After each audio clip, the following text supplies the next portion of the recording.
తిరుమల క్షేత్ర దర్శనం ఎంతో పుణ్యఫలం. అందులో ఈ 7 కొండల పైన కాలినడక ప్రయాణం మహా అద్భుతం.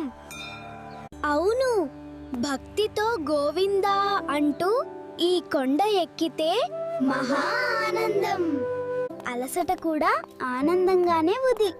అవును, అంతా ఆ శ్రీనివాసుడి మహిమ. భక్తితో నామజపం చేద్దాం. శ్రీనివాస గోవింద, శ్రీ వెంకటేశ గోవింద, భక్తవత్సల గోవింద. ఇలా గోవింద నామాలను పలుకుతూ యాత్ర చేస్తే ఆ గోవిందుడు ఎంతో ఆనందిస్తాడు. చూడండి, ఈ కొండపై అణువునువులో ఆ శ్రీనివాసుడే కొలువై ఉన్నాడు.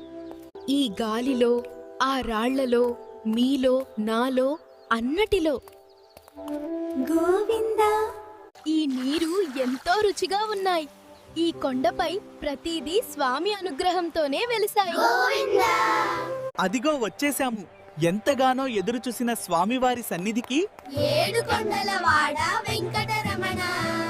స్వామిని చూడగానే అలసట మాయం, మనసు నిండా తెలియని పరవశం. స్వామివారికి ఎంతో ఇష్టమైన లడ్డు మనకు ప్రసాదం. గోవిందా, శ్రీనివాసుడి చిరునవ్వులా ఎంత మధురంగా ఉందో. గోవిందా, గోవిందా. వెంగమాంబ అన్నప్రసాదం అమృతంలాగా ఉంటుంది. తప్పకుండా తినండి. ఇంతటితో తిరుమల యాత్ర ముగిసింది. మరొక యాత్రతో మళ్ళీ కలుద్దాం.